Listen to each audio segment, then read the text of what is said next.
Welcome back, everybody. Mudford here. Today we're just working on the pulley system on the Bronco. This is a 1969 Ford Bronco with a 351 Windsor out of a mid-80s pickup truck in it. And we decided to switch it to a Serpentine belt setup. One of the things we wanted was a bigger alternator for running the winch. The 60 amp Ford one wasn't cutting it anymore, so we have now a 130 amp alternator. We got this whole system from a 1997 Ford Explorer 5.0 liter, and these are sought after for the Bronco community because it has a very short water pump. And there's not a lot of clearance in the Bronco, and there's not a lot of clearance in an Explorer. That's why these work good. The Mustang one sticks out a lot further and doesn't give you much room under the hood of a Bronco. So I'll show you what we did. The two main brackets, here's one here, and the other one is over here.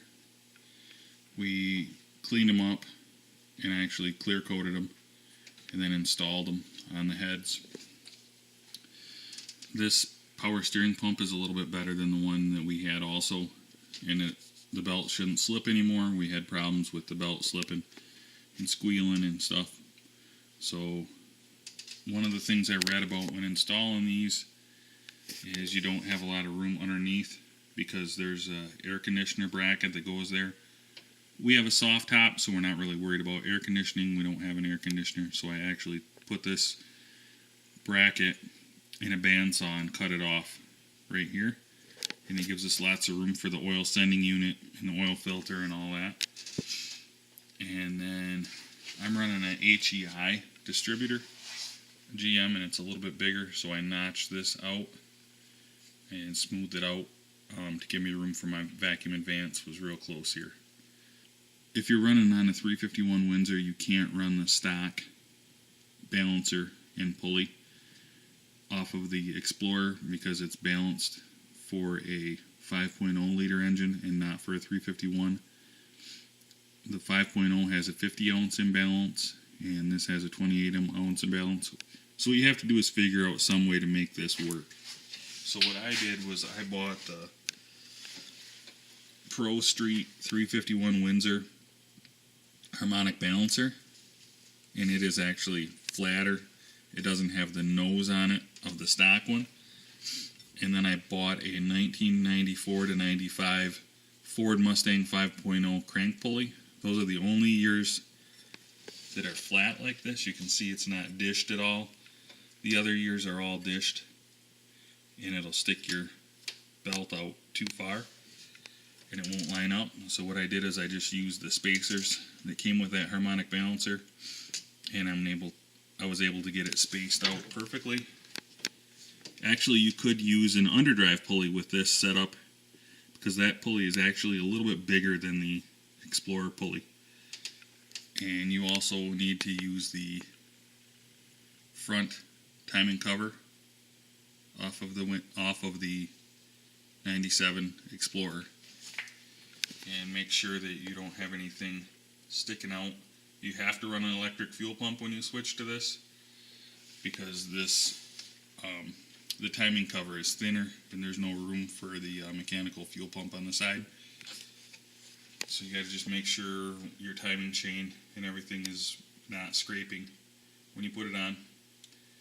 And we've got it all on, and then I measured for the belt. And of course I put a new water pump on. I haven't got a clamp on that yet because I'm putting a new thermostat in. I put new pulleys on so I would have new bearings, new alternator, new water pump, new tensioner pulley. You know, everything was new just so I'm not going to have any problems with it. The bearings on the one my donor one weren't the best. So we've got it all set up now.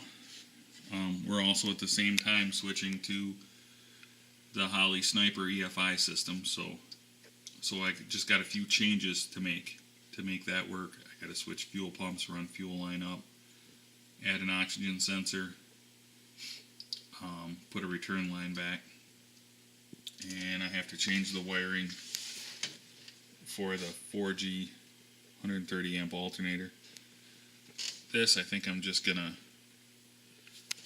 somehow space it up off of this. What I did was I used a couple of thermostat hoses and got it to go around, because before my alternator was down in this area. Now it's up here, right where the hoses were running.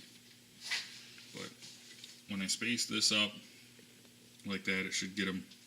I'm gonna get them up off of it just to make sure it cools, because there's some cooling fins back here. And the fan is actually in the back inside on this style, so I didn't want to block that. But this setup should work pretty good.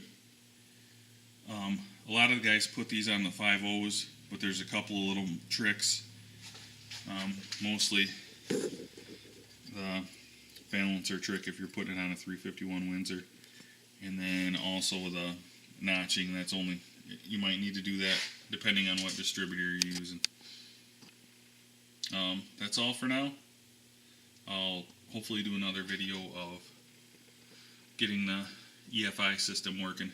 I think this is just going to be a much more reliable setup doing both of these, and I can't wait to get it all dialed in.